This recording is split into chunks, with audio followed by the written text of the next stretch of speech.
नमस्कार दोस्तों, आप बीती में आपका स्वागत है, जहां मैं लेकर आता हूं ऐसी सच्ची और डरावनी कहानियां जो आपकी रूह तक को हिला देंगी। दोस्तों, आज की हमारी कहानी शिमला के रहने वाले अजय की है। तो चलिए अब यह कहानी अजय के नजरिए से सुनते हैं।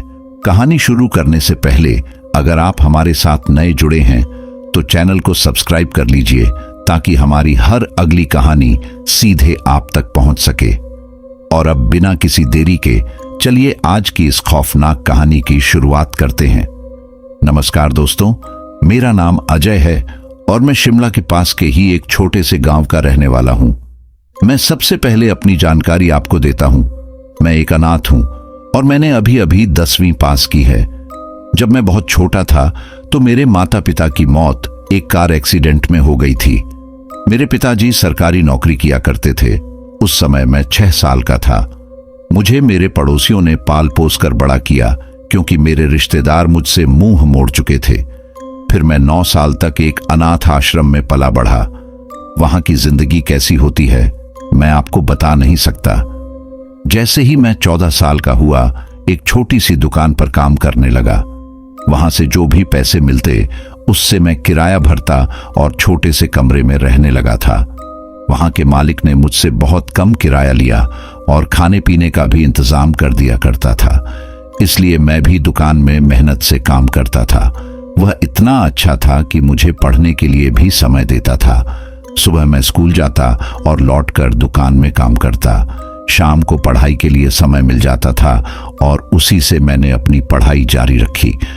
मेरा दिमाग तेज था, इसलिए मैं कुछ ही घंटों में बहुत कुछ समझ लेता और स्कूल में अच्छे अंक लाता।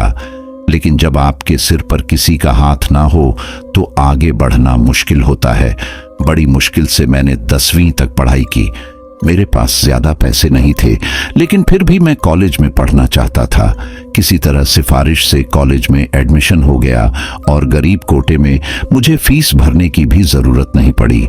शायद वह पुलिस वाले जो मेरे पिताजी को जानते थे, उन्होंने मेरी मदद की। कॉलेज में पढ़ाई के साथ साथ मैं छोटी मोटी दुकानों में भी काम करने लगा ताकि कुछ पैसे कमा सकूं। मैं हर तरह का काम कर लेता था, चाहे सफाई हो, अकाउंट्स देखना हो या कुछ और। थोड़े थोड़े पैसे बचाकर बैंक में जमा करता रहा। लेकिन कॉलेज में मेरी इज्जत नहीं होती थी क्योंकि मेरे पास पैसे नहीं थे। मैं एक पुरानी साइकिल से कॉलेज जाता था, जहां ज्यादातर अमीर घरों के बच्चे पढ़ने आते थे। मेरे कपड़े भी साफ नहीं होते थे क्योंकि काम के चलते मुझे हफ्ते में सिर्फ एक बार ही कपड़े धोने का समय मिल पाता था। हर कोई मुझ पर हंसता, लेकिन मैं उसे अपनी मुस्कान से ढक देता। हमारी यह दुनिया बहुत क्रूर है। अगर आपके पास पैसे नहीं हैं तो लोग आपकी कद्र नहीं करते। मैं क्लास में सबसे पीछे बैठता था क्योंकि कोई भी मेरे साथ बैठना नहीं चाहता था। एक दिन रिद्धिमा नाम की लड़की, जिसने कॉलेज में नए नए एडमिशन लिया था, मेरे पास आकर बैठ गई। शायद वह मुझे नहीं जानती थी। मैंने उससे ज्यादा बात नहीं की। बाद में जब उसे मेरे बारे में पता चला, तब भी वह मेरे पास आकर बैठती रही। धीरे धीरे हम दोस्त बन गए। एक दिन उसने मुझसे पूछा कि यहां घूमने की सबसे अच्छी जगह कौन सी है। मैंने उसे बताया कि मेरे गांव के पास एक ऊंची पहाड़ी है जहां से पूरा आकाश नजर आता है, लेकिन वहां अंधेरे में जाना खतरनाक है क्योंकि लोगों का मानना है कि वहां भूत दिखाई देते हैं। रिद्धिमा ने तुरंत कहा कि उसे भूतों को देखना है और उसने मुझे पहाड़ी पर ले जाने के लिए मना लिया। मैं उसकी गाड़ी में बैठकर उसे पहाड़ी की ओर ले गया। हम शाम को वहां पहुंचे और धीरे धीरे अंधेरा छाने लगा। जैसे ही हम ऊपर पहुंचे, वहां की ठंडी हवा और घने बादल हमें घेरने लगे। रिद्धिमा ने कहा कि उसे भूत देखने हैं। उस पहाड़ी पर आवाजें आने लगीं, जैसे कोई पेड़ों के पत्तों को हिला रहा हो। हम दोनों बहुत डर चुके थे। रिद्धिमा मुझसे लिपट गई और कहने लगी, अब वापस चलो, मुझे बहुत डर लग रहा है। आखिरकार हम वहां से लौट आए। उसने मुझे कॉलेज छोड़ा और मैं अपनी साइकिल लेकर वापस गांव की ओर निकल पड़ा। गांव में कुछ काम था। गांव वाले घर के अंदर थे। मुझे डर लग रहा था। मुझे ऐसा एहसास हो रहा था जैसे आसपास कोई है। मैं डरता ही जा रहा था। शायद जब आपके साथ दिन के वक्त ही कोई ऐसी घटना हो जाए जो आपको डराए, तो रात को भी नींद नहीं आती। हर बार दिमाग सोचता रहता है कि कोई आसपास है। आसपास होने वाली हर आवाज को मैं भूत से ही जोड़ने लगा। कोई बर्तन गिरता तो मैं उसे भूत से जोड़ देता। आसपास कोई कुत्ता घूमता तो मैं उसे भी भूत से जोड़ देता। बिल्ली जो हर बार मेरे घर की टूटी हुई छत पर छलांग लगाती रहती, मैं उसे भी भूत से जोड़ने लगा था। पूरी रात डर डर कर निकली। जब मैंने अगले दिन कॉलेज गया तो रिद्धिमा मुझ पर हंसने लगी।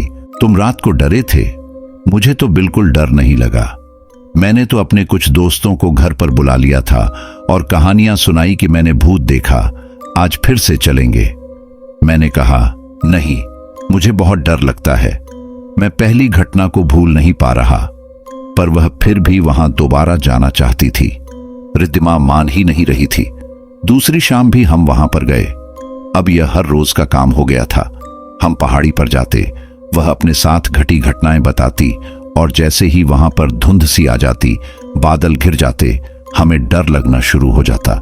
रिद्धिमा अब कम घबराती और भूतों को देखने के लिए और भी पेड़ों के पास जाने लगी। लेकिन आज हमने कुछ अजीब देखा। एक पेड़ के पास से आवाज आ रही थी। हमें ऐसा लगा हम जहां भी जाते वह चीज हमारे पास आ रही थी। आवाजें करीब से आ रही थी। तभी एक पेड़ के पीछे से काले कपड़े उड़ते दिखाई दिए। कोई औरत दिखी थी। उसने काले रंग का घूंघट ओढ़ा हुआ था। जैसे ही हमने उसका पीछा करने के लिए दौड़ना शुरू किया, वह घूंघट जैसे धुएं की तरह गायब हो गया। वह वहीं आंखों के सामने गायब हुई थी।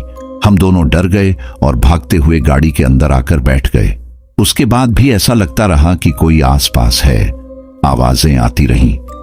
रिद्धिमा ने मुझे कॉलेज ड्रॉप किया और पहली बार मुझे किस किया।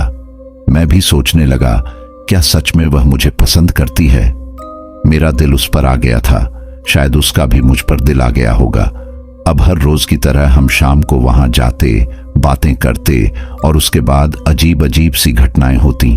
हम डरते और वापस आ जाते। यह सिलसिला 1 महीने तक चलता रहा। मैं सोचने लगा था कि मैं रिद्धिमा से प्यार कर बैठा हूं और शादी भी उसी से करूंगा। लेकिन जैसा मैं सोचता था वैसा नहीं हुआ। कभी कभी वह मेरे साथ नहीं आती, कभी कभी वह कॉलेज नहीं आती और बताती भी नहीं थी कि कहां जा रही है। मैं उसे ढूंढता रह जाता। कॉलेज में एक ही तो दोस्त था जिससे मैं बात कर पाता था और किसी से भी मैं बोलता तक नहीं था। हर कोई मुझ पर हंसता था। मुझे कारण नहीं पता था कि मेरी गरीबी पर हंसते हैं या मेरे कपड़ों पर। एक दिन जब मैं कैंटीन में बैठा हुआ था, एक लड़की ने कहा, अरे रिद्धिमा उस लड़के के साथ रेस्टोरेंट में बैठी है, तुझे पता है या नहीं? उस लड़के ने कहा, तू उसका नौकर है ना? यह सुनकर मैं उससे झगड़ा करने लगा। मैं किसी से लड़ता नहीं था, पर पहली बार रिद्धिमा की इज्जत के लिए लड़ा। भले ही वह 5 लोग थे, लेकिन मैंने हिम्मत से लड़ाई की। उन सब ने मुझे बहुत मारा, पर मैंने एक एक को मुंह पर मारा था। उनके चेहरों पर निशान भी पड़ गए थे और चारों वहां से चले गए। लेकिन मैं पिटा हुआ भी खुश था कि कम से कम मैंने हर किसी को मारा तो सही।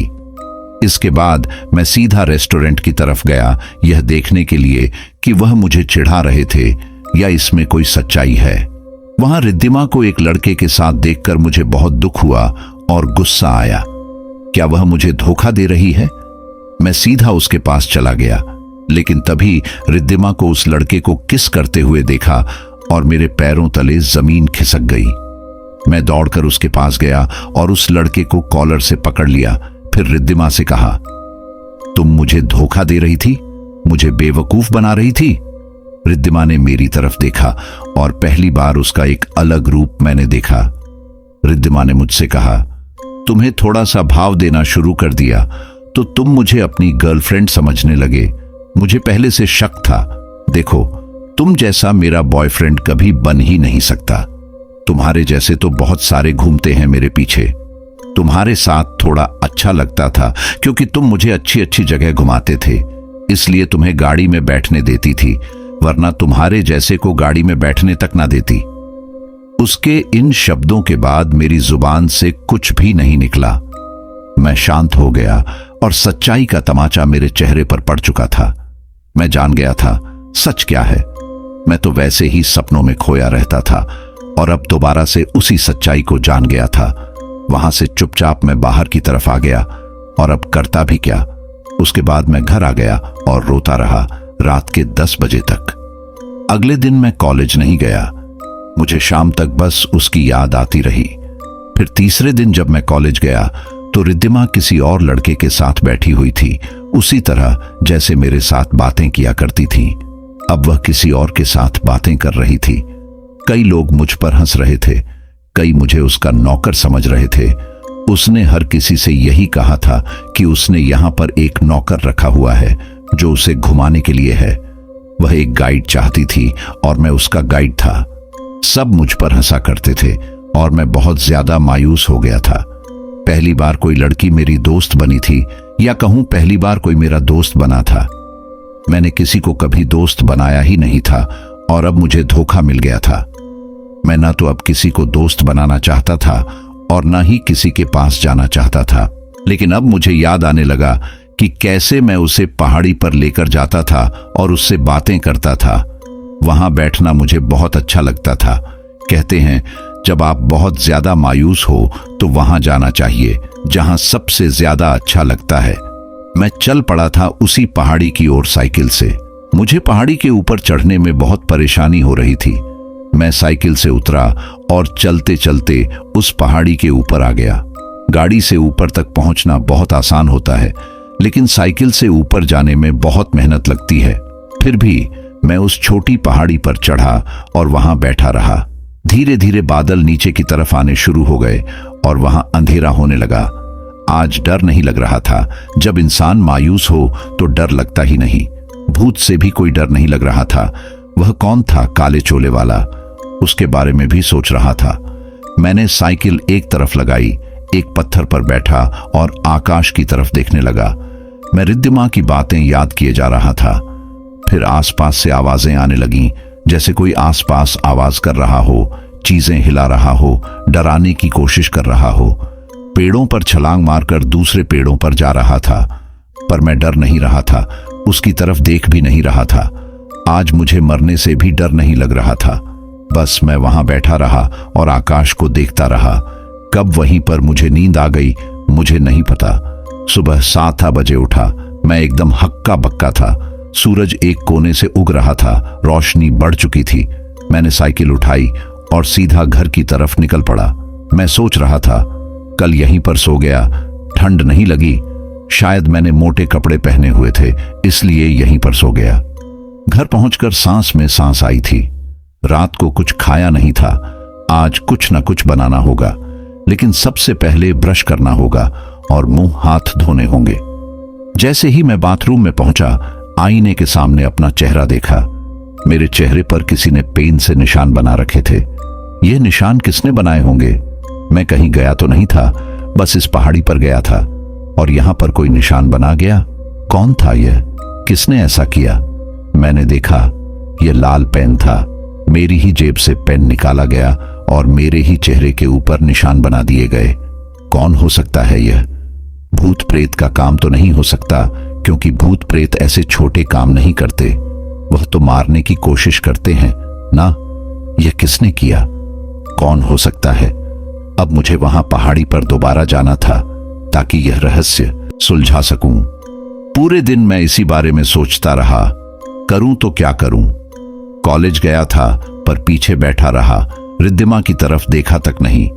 वहीं बैठा बैठा सोचता रहा कि मेरी जिंदगी में आगे क्या होने वाला है। उसके बाद शाम को काम के लिए चला गया। उसी होटल में बहुत ज्यादा काम किया और 7:30 बजे अंधेरा हो चुका था। घर की तरफ लौट रहा था, लेकिन साइकिल फिर से पहाड़ी पर चढ़ा ली। ऊपर तक पहुंचा और उसी पत्थर पर बैठ गया। पेन दोबारा अपनी जेब में डाल लिया था। मैं सोच रहा था कौन है जो मेरे चेहरे पर निशान बना गया और मेरी नींद भी नहीं खुली। कौन हो सकता है? मैंने अपने साथ कुछ रोटियां भी रख ली थीं। मैं देखना चाहता था कि कौन वह चीजें उठाता है। क्या वह मुझे परेशान कर रहा है या यह उसकी मस्ती करने की आदत है? वहां जाकर मैं खाना खाने लगा। आसपास से आवाजें फिर से आने लगीं, पर मैंने उन्हें इग्नोर कर दिया। खाना खाकर सोने की एक्टिंग करने लगा। मैं पूरा ध्यान अपनी गर्दन पर लगाए हुए था कि अब निशान तो बनाएगा। मैंने सोचा मैं देखूंगा कौन है। थोड़ी देर में गर्दन पर हल्की हल्की गुदगुदी होने लगी, इतनी गुदगुदी जैसे हवा गाल को छू कर जा रही हो। मैंने सोच लिया था कि यह वही है जो निशान बना रहा है। हाथ बहुत नजदीक था, वो गर्मी में महसूस कर सकता था। पूरा ध्यान मेरा उसी तरफ था। अचानक मैंने हाथ आगे बढ़ाया और उसे पकड़ने के लिए जैसे ही मैंने हाथ को मरोड़ लिया था, किसी की कलाई मेरे हाथ में थी। मैंने आंखें खोल ली। काले चोला पहने कोई था जो मेरी गाल पर निशान बना रहा था। मैंने वह कलाई पकड़ रखी थी और इतना तो जान गया था कि यह कलाई किसी लड़की की है। पतली सी कलाई थी। मैंने उसे खींचा और चोला उसके चेहरे से हटाने की कोशिश की तो यह कोई लड़की थी। गांव की लड़की लग रही थी। उसने अंदर और कपड़े पहन रखे थे और बाहर काले रंग का चोला। वह लड़की बहुत ही खूबसूरत थी और हंस रही थी। उसने अपनी कलाई मेरे हाथ से छुड़ा ली और मैं उससे बोलने लगा, तुम मुझे बेवजह परेशान क्यों करती हो? यहां पहाड़ी पर आती हो और भूत बनकर डराती हो। वह हंसते हंसते कहने लगी, अच्छा तो 3-4 दिनों से तुम मुझे भूत समझ रहे थे? मैंने कहा, हां, मैं तो समझ ही रहा था। पहले भी तो काले चोला पहने पेड़ के पीछे से तुम कैसे गायब हो गई थी? मुझे लगा था कोई चालाकी दिखाई थी। वह मुस्कुराती मुस्कुराती मेरे सवालों का जवाब देती रही और मैं भी उससे बातें करता रहा। अब हंसी मजाक में बात हो रही थी। मैं उससे पूछता, तंग क्यों किया करती हो?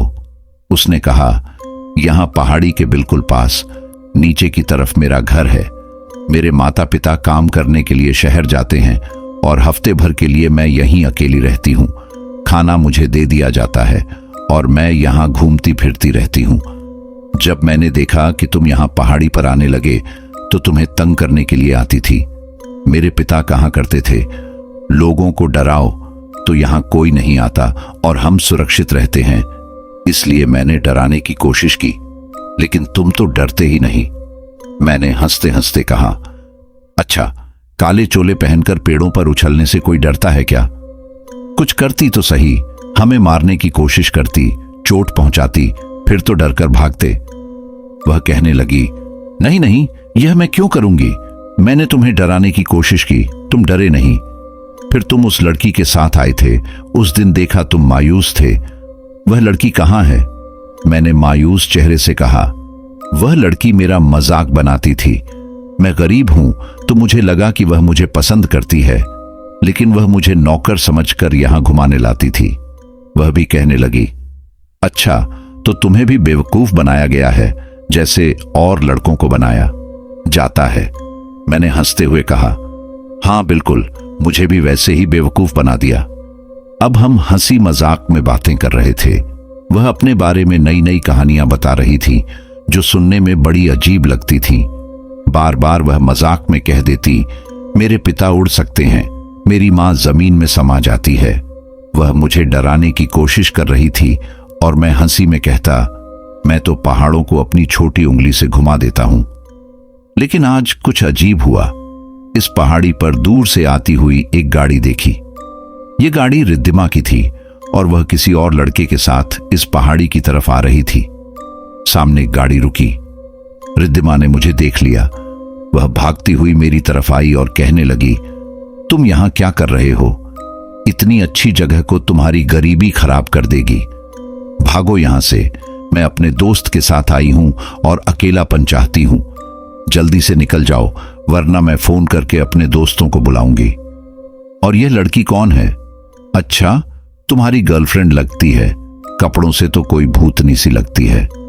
वह बहुत ज्यादा गुस्से में थी। उसके चेहरे को बिल्कुल लाल देखा था मैंने। वो लड़की, जिसका नाम तक मैं नहीं जानता था, गुस्से में थी क्योंकि रिद्धिमा मेरा मजाक बना रही थी। तभी टायर फटने की आवाज ने हम सबको डरा दिया और वह लड़का गाड़ी छोड़कर नीचे की तरफ भागने लगा। एक टायर नहीं फटा था, गाड़ी के चारों टायर एक एक करके फट गए। रिद्धिमा भी बहुत ज्यादा डर गई थी और उसकी मुंह से कोई शब्द नहीं निकला, लेकिन वह गाड़ी लेकर नीचे की तरफ चल पड़ी। धीरे धीरे गाड़ी आगे बढ़ती हुई वहां से निकल गई। वह लड़की बहुत ज्यादा मुस्कुरा रही थी। मैंने कहा, तुम्हारा नाम क्या है? मैं तुम्हारा नाम तक नहीं जानता। उसने कहा, पूजा। मैं यहीं पीछे वाले घर में रहती हूँ, कभी तुम्हें वह घर भी दिखाऊंगी। अगर सच में तुम्हें यह जगह अच्छी लगती है तो तुम यहाँ आ सकते हो, मैं तुम्हें नहीं डराऊंगी। तुम तो मेरे बारे में सब कुछ जानते हो ना। अब मेरी आदत बन गई थी यहाँ आने की। पहले रिद्धिमा ने मुझे धोखा दिया, लेकिन अब पूजा के साथ बातें करने में बहुत मजा आता था और मैं उसे पसंद करने लगा था। बस बातें करने के लिए इस पहाड़ी पर आ जाता और वह भी मुझसे बातें करती, नई नई कहानियां सुनाती जैसे कहीं से उसने सुनी हुई होती। वह जादूगरों की कहानियां सुनाती, पुराने जमाने की कहानियां सुनाती और उससे बातें करने में बहुत मजा आता था। समय कब बीत जाता पता ही नहीं चलता। वहीं पर वह मेरे लिए फल लेकर आती, बहुत बढ़िया बढ़िया ताजे फल, और मैं रात को अब फल ही खाने लगा था। बातें करते हुए खाना खाता और कभी कभी मुझे वहीं पर नींद आ जाती। वह मेरी दोस्त थी, वह मुझे कभी तंग नहीं करती और अपने घर से कपड़े लाकर कब मेरे ऊपर रख देती ताकि मुझे ठंड ना लगे, पता ही नहीं चलता। आसपास घर ढूंढने की कोशिश करता, लेकिन मुझे घर मिलता नहीं। रात को मैं उससे कहता, मैं तुम्हारे घर जाना चाहता हूं, तो वह कहती, नहीं नहीं, तुम मेरे बॉयफ्रेंड नहीं हो, तुम्हें घर नहीं लेकर जाऊंगी, कभी बताऊंगी जब तुम पर बहुत ज्यादा भरोसा होगा। हर रोज की तरह उससे मिलने के लिए जाता। यह मेरी आदत बन गई थी। लेकिन 16 दिन बाद जब मैं उसके साथ वहीं पर बैठा बातें कर रहा था, एक गाड़ी ऊपर की तरफ बढ़ती आ रही थी। यह गाड़ी रिद्धिमा की थी। उसकी गाड़ी में 3 और लोग बैठे हुए थे। वह सीधा गाड़ी हमारे करीब आई और रिद्धिमा मेरी तरफ बढ़ने लगी। आज मुझे भी उस पर गुस्सा आ रहा था। मुझे तंग करने के लिए क्यों आई है? मेरी एक नई दोस्त बन गई है, इसलिए जलने आई है। लेकिन मेरे करीब आकर वह कहने लगी, दिमाग खराब है तुम्हारा, तुम्हें पता भी है यह कौन है? क्या कभी तुमने सोचने की कोशिश की मेरी गाड़ी के टायर कैसे फटे? तुम अगर मेरे नौकर रहते तो ज्यादा अच्छा होता। अब इस लड़की से चालाकी से दोस्ती बना रहे हो और मुझे परेशान करने की कोशिश कर रहे हो। इस जगह पर मैं आना पसंद करती हूं तो यहां पर आऊंगी, भले ही तुम किसी भूतनी प्रेतनी को यहां पर ले आओ। तभी गाड़ी में कोई बैठा हुआ था जो इसे अपने काबू में कर सकता था। वहां गाड़ी के अंदर से कोई काले सूट में आदमी निकला। उन्होंने हाथों में अजीब सी चीज पकड़ रखी थी और जैसे ही वह झाड़ फूंक करने लगे, पूजा को हिलते हुए देखा। मैंने कांपते हुए देखा। उन आवाजों से वह परेशान सी हो रही थी। बार बार उसके चेहरे पर बहुत झुर्रियां सी पड़ गई, जैसे वह बहुत ज्यादा गुस्से में आ रही हो। उसके कानों में दर्द होने लगा और वह घुटनों पर आ गई। वे कुछ कर रहे थे जो उसे परेशान कर रहा था। मैं उसे परेशान देख नहीं सकता था। पहला तमाचा तो सीधा रिद्धिमा के गाल पर पड़ा, जिसकी आवाज पहाड़ों में गूंज गई। वह एकदम चुप हो गई। अब पूजा भी उठकर खड़ी हो गई थी। वे फिर से मंत्र बोलने की कोशिश करने लगे, लेकिन उससे पहले ही एक एक तमाचा उनके मुंह पर पड़ चुका था और उनके चेहरे सूज गए थे। अब वे लोग कुछ और कहने की हिम्मत नहीं कर पा रहे थे। तब रिद्धिमा कहने लगी, तुम पागल हो, मैं तुम्हें बचाने की कोशिश कर रही हूं और तुम मुझे मारने की कोशिश कर रहे हो। मैंने कहा, मुझे बचाने की कोई जरूरत नहीं है, मैं तुम्हारा कोई नौकर नहीं हूं, मेरी अपनी जिंदगी है, भागो यहां से। रिद्धिमा बड़े गुस्से में उन सबके साथ गाड़ी लेकर वहां से जा रही थी। जाते जाते उसने कहा, अगर सच्चाई तुम्हें पता चली तो मेरे पास मत आना, शायद बहुत देर हो चुकी हो, उससे पहले इसे किसी आईने में देख लेना, तुम भी सच जान जाओगे। बस यही बोलते हुए वह गाड़ी लेकर वहां से निकल गई। मुझे नहीं पता आईने में देखने की बात क्यों कर रही थी। क्या है जो आईने में दिखेगा? अब सामने पूजा भी मायूस खड़ी थी। नजरें मुझसे मिला नहीं रही थी, जैसे मुझसे कुछ छुपा रही हो। मैंने कहा, वह किस बारे में बात कर रही थी? क्या है जो आईने में दिखेगा? तुम्हारी कोई सच्चाई पता चलेगी, लेकिन आईने में क्यों? सामने से बताओ। वह घबराती घबराती कुछ बोल नहीं रही थी, जैसे शब्द उसके मुंह पर आते, लेकिन वह रोक देती। मेरी जेब में छोटा सा आईना था जो मेरे पर्स के साथ जुड़ा हुआ था। मैंने अपना वॉलेट निकाला और आईने में अपना चेहरा देखा। फिर जैसे ही पूजा का चेहरा आईने में देखा, मैं समझ गया था। वहां पर वह धुंधली सी धुएं के समान दिखी। बाहर उसका रूप कुछ और था और आईने में कुछ और, जैसे वह सच में भूत हो। मेरी टांगें कांप गई थीं और मेरे हाथ से पर्स गिर गया था। मैं पीछे हटने लगा। पूजा भी मुस्कुराते हुए बोली, डरने की जरूरत नहीं है, मैं पहले से जानती थी जब तुम्हें सच्चाई पता चलेगी मुझसे दूर जाने लगोगे। जैसे ही वह कुछ बोलती मैं एक कदम पीछे हटा लेता। जैसे ही मैं कदम हटता उसके चेहरे पर मायूसी आ जाती। उसे लगने लगा था कि मैं उससे दूर जा रहा हूं। मुझे मनाने के लिए कहने लगी, देखो मेरा भरोसा करो, मैं कोई भूत प्रेत नहीं हूं, मेरा यकीन तो करो, मुझसे दूर मत जाओ। मैं जानती हूं यहां से एक बार चले गए तो वापस कभी नहीं आओगे। भरोसा करो, तुम्हें नुकसान नहीं पहुंचाऊंगी। मैंने अपने कदम वहीं थामे थे। मैं ऐसी चीजों से बहुत ज्यादा डरता था, एक डरपोक लड़का था। लेकिन आज मैं रुक चुका था। जानता था कि वह साधारण इंसान नहीं है, फिर भी उसके सामने खड़ा था। उसने कहा, तुम्हें सच्चाई बताती हूं, यहां से जाना मत। मैं कोई भूत प्रेत नहीं हूं, मैं डायन हूं। लेकिन डायन भी इंसानों की तरह होती है। वह जो घर है वहीं उसके आसपास रहती हूं। मैं उसी घर के अंदर से आती हूं, किसी और दुनिया से आती हूं। रात के वक्त ही यहां पर आ सकती हूं, इसीलिए तुम्हें कभी दिन के वक्त नहीं देखी। मैं सबको डराया करती थी, लेकिन तुम कभी डरे ही नहीं। धीरे धीरे कब तुमसे दोस्ती हो गई पता ही नहीं चला। लेकिन अब मैं अपने दोस्त को खोना नहीं चाहती। इस दुनिया में तुम ही हो जो मेरे अकेले दोस्त हो, उसके सिवा मेरा कोई और दोस्त नहीं है। मैंने भी कहा, तुम ही तो हो मेरी दोस्त, तुम्हारे सिवा मेरा भी कोई दोस्त नहीं है। लेकिन मैं समझ नहीं पा रहा, क्या तुमसे दोस्ती सही होगी? क्या तुम मुझे मार तो नहीं दोगी? उसने कहा, भरोसा करो, मैं वादा करती हूं तुम्हें कभी नुकसान नहीं पहुंचाऊंगी। अब मैंने कदम आगे बढ़ा लिए। उसी पत्थर पर बैठे मैं उससे पूछ रहा था, सच बताओ क्या कहानी है? उसने भी पूरी सच्चाई बताई थी। उसने कहा, मैं श्राप से बंधी हूं। इस दुनिया में मैं दिन की रोशनी नहीं देख सकती। तुम लोग भी हमसे बहुत डरते हो, हमें भूत प्रेत समझते हो, लेकिन हमारी दुनिया अलग है। भूतों की अलग, चुड़ैलों की अलग, सबकी अलग अलग दुनिया होती है। बाकियों का नहीं पता, लेकिन हमारी एक दुनिया होती है। डायन हमेशा अपने घर के आसपास रहती है। तुमने सुना होगा, उनके पास एक घर होता है, टूटा फूटा सा। वे उस घर के अंदर जाती हैं और गायब हो जाती हैं। मैं भी उसी घर के अंदर से जाती हूं। हमारी एक अलग दुनिया है। क्या तुम मेरी दुनिया देखना चाहते हो? मैं डरते डरते कहने लगा था। दुनिया? क्या मतलब? तुम मुझे कहीं और लेकर जाओगी, लेकिन वहां मुझे फंसा तो नहीं दोगी? उसने कहा था, नहीं, मैं तुम्हें अपनी दुनिया जरूर दिखाऊंगी, लेकिन तुम्हें कोई नुकसान नहीं होने दूंगी। मेरा यकीन करो, तुम मेरे घर आना चाहते थे ना? चलो मैं तुम्हें घर दिखाती हूं। मेरे घर में अगर तुम एक रात रुके तो जो सूरज चढ़ेगा वह दूसरी दुनिया का चढ़ेगा, और उस घर से बाहर आते ही तुम दूसरी दुनिया में होगे। लेकिन कुछ नियम हैं, किसी से बात मत करना। यह डायनों और जादूगरों की दुनिया है। वहां डायन जादूगरों से शादियां करती हैं और कोई इंसान उस दुनिया में नहीं आता।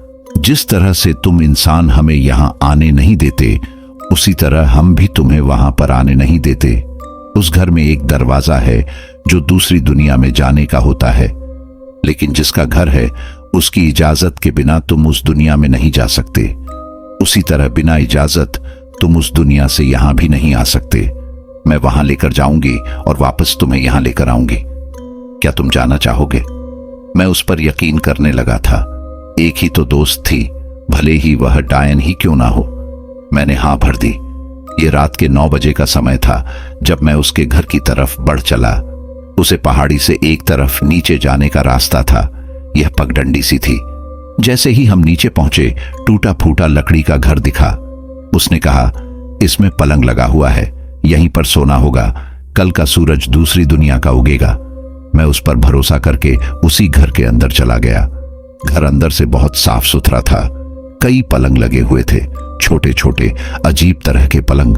बहुत सारा सामान पड़ा था। वह एक पलंग पर लेट गई और मैं दूसरे पर लेट गया।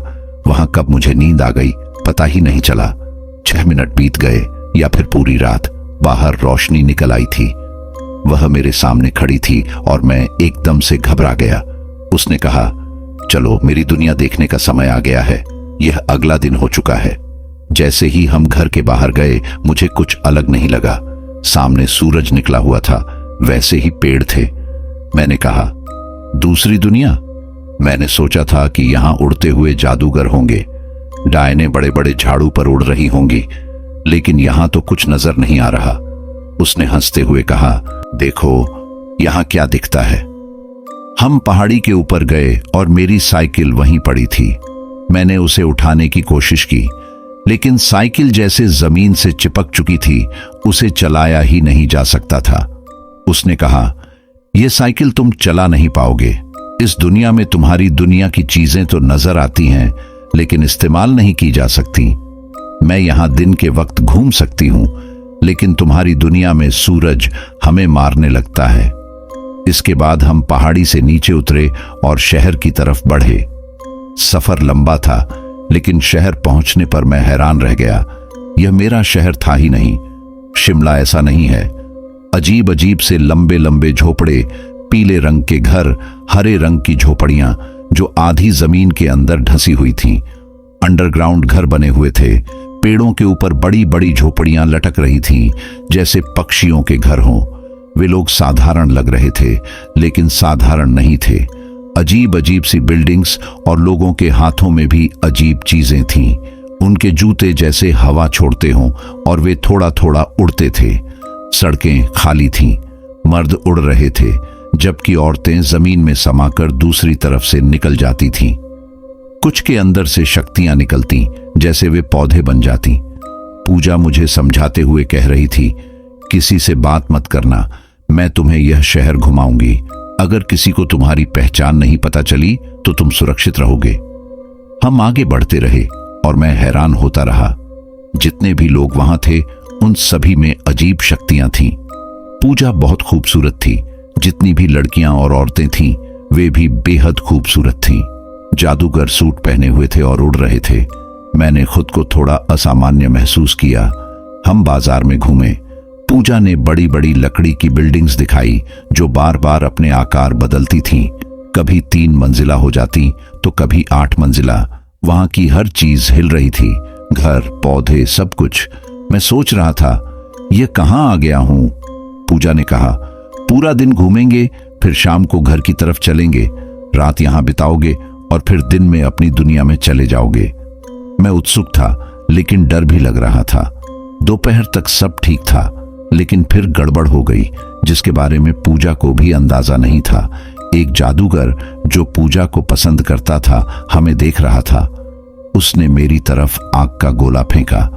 पूजा ने वह गोला रोक लिया, लेकिन अब समझ गई थी कि झगड़ा होने वाला है।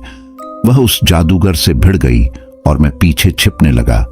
जादूगर गुस्से में था, बार बार पूजा से कह रहा था, तुम इसे कहां से लेकर आई हो? इंसान यहां नहीं आ सकते। अब भीड़ इकट्ठा हो चुकी थी। सब कहने लगे, इंसान यहां आया है। पूजा ने मेरा हाथ पकड़ा और पहाड़ी की तरफ भागी। वह मुझे उस घर में ले जाना चाहती थी, लेकिन तभी रात होनी चाहिए थी। तभी मैं अपनी दुनिया में वापस आ सकता था। भीड़ हमारा पीछा कर रही थी और जादूगर मुझे मार डालना चाहता था। हम पहाड़ी पर पहुंचे। पूजा लड़ रही थी, लेकिन अब वे सब हमें अलग करना चाहते थे। उन्होंने मुझे पकड़ लिया और पूजा को खींच कर ले जाने लगे। बेहोशी की हालत में मैंने उसे पुकारा, लेकिन आखिरी शब्द थे, इंतजार करना, बस इंतजार करना। जब मेरी नींद खुली, मैं उस घर में था। मैं भागकर बाहर गया। दिन हो चुका था। मैं वापस शिमला में था। मैं पूजा को बचाने की कोशिश करूंगा, लेकिन वह मुझे कहीं नजर नहीं आई। मैंने पूरी रात उसी झोपड़ी के पास बिताई, लेकिन वह फिर कभी नहीं आई। मैं अपनी दुनिया में था। शहर के लोग मुझे देखकर सोच रहे थे कि मैं हाफ क्यों रहा हूं, किसे ढूंढ रहा हूं, लेकिन मुझे पूजा मिल नहीं पाई। अगली रात मैं उसी झोपड़ी में रहा। सुबह उठा, फिर से अपनी दुनिया में खो गया। मैं जानता था जिसका यह घर है, उसकी इजाजत के बिना मैं उसकी दुनिया में नहीं जा सकता, और मैं किसी और डायन को कभी ढूंढ ही नहीं पाया। मैं ढूंढता रहा। जादूगर हूं, दिन रात रिसर्च करता रहा। दिन में कॉलेज जाता और ढूंढता रहा, कभी तो आएगी वह, लेकिन कभी नहीं आई। और मैं उसकी दुनिया में कभी जा नहीं पाया। मैं हर रोज उस झोपड़ी के पास आता, इंतजार करता, कभी तो पूजा आएगी। क्या उसे इस दुनिया में रोक लिया गया है? क्या उसे मार दिया गया है? या वहीं कहीं बंदी बना रखा है जो वह मुझसे मिलने तक नहीं आती? बहुत प्यार था उसका, उसने मुझे धोखा नहीं दिया था। मैं उसे पसंद करता था और शायद दुनिया के लोगों ने उसे मुझसे दूर कर दिया था। मेरी कॉलेज की पढ़ाई भी खत्म हो गई और वह 4 साल तक मैं इस छोटी पर आता, उसका इंतजार करता। वह मुझसे मिलने के लिए कभी नहीं आई। कॉलेज खत्म हो चुका था, अब मुझे ढूंढना भी कम करना था। जो भी मेरी जिंदगी में था मैं उसे अपनाने लगा। फिर मैंने दिल्ली में एक नौकरी के लिए अप्लाई किया और मेरी सिलेक्शन हो गई। ये नौकरी बहुत अच्छी थी, तनख्वाह भी अच्छी थी, लेकिन अब मुझे अपना शहर, अपना गांव छोड़ना था। आखिरी बार मैं पहाड़ी पर बैठा था, इंतजार कर रहा था। पूजा, काश एक बार आ जाओ। मैं बहुत दूर जाने वाला हूं, शायद वापस नहीं आ पाऊंगा। लेकिन पूरी रात पूजा नहीं आई, ना मैं सो पाया। अगली सुबह मेरी फ्लाइट थी दिल्ली की और मैं अपनी सीट पर बैठा, आंखें नम थीं, नीचे देखने की कोशिश कर रहा था। मेरी बगल वाली सीट पर कौन आकर बैठा? यह पूजा थी। पूजा मेरी तरफ देखकर मुस्कुरा रही थी। उसका चेहरा कुछ बदला बदला सा लग रहा था। मैं हैरान था, दिन के वक्त वह कैसे आ सकती है? क्या यह पूजा ही है या उसके चेहरे वाली कोई और लड़की? वह मुस्कुराते हुए मेरे पास आकर बैठी और कहने लगी, आप यहां बैठ सकते हैं, मैं विंडो वाली सीट पर बैठना चाहती हूं। मैंने उसे अपनी सीट दे दी, लेकिन उसके चेहरे की तरफ देखता रहा। उसका चेहरा पूजा से भी मिलता था, लेकिन कुछ अलग सा भी था। वह मेरी तरफ देखकर हंसने लगी और बोली, आप बार बार मेरे चेहरे की तरफ क्यों देख रहे हैं? क्या आप मुझे जानते हैं? मैंने मायूसी भरे शब्दों में कहा, नहीं, मैं आपको नहीं जानता। बार बार मेरी नजर उसके चेहरे की तरफ चली जाती और मैं उसे पूजा समझता रहता। मैंने उससे बात की, उसे बताया कि मैं दिल्ली में सॉफ्टवेयर कंपनी में काम करने वाला हूं। उसने भी बताया कि उसे भी जॉब मिली है और वह भी उसी कंपनी में काम करने वाली है। मुस्कुराते हुए मैंने किस्मत के बारे में सोचा। शायद मुझे पूजा नहीं मिल पाई, लेकिन यह लड़की उसकी हमशक्ल है जो मेरी आंखों के सामने रहेगी और मैं हमेशा पूजा को याद करता रहूंगा। फ्लाइट से उतरते समय जाते वक्त उसने कहा, तुम पूरी फ्लाइट में मुझे घूरते रहे। सच बताओ, क्या मेरी शक्ल किसी से मिलती है जिसे तुम जानते थे? मैंने बिना कुछ कहे ना में सिर हिलाया और एक तरफ चल पड़ा। पीछे से उसने आवाज लगाई, क्या तुम मुझे पहाड़ की डायन तो नहीं समझ रहे? और मुस्कुराती हुई वह आगे बढ़ गई। मेरा दिल धड़क रहा था, सच में यह पूजा ही थी। दूर से मुस्कुराते हुए उसने कहा, कंपनी में मिलते हैं और बाकी की सच्चाई वहीं बताऊंगी। अब काम में भी बहुत ध्यान लगने वाला था और सच में वह वापस आ गई थी।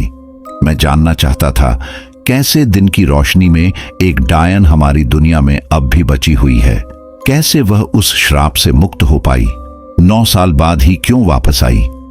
इन सवालों के जवाब मुझे धीरे धीरे काम के दौरान मिलते रहे। और यकीन मानिए, मैं अपनी किस्मत को सबसे बुरा मानता था, लेकिन मेरी किस्मत शायद सबसे अच्छी थी।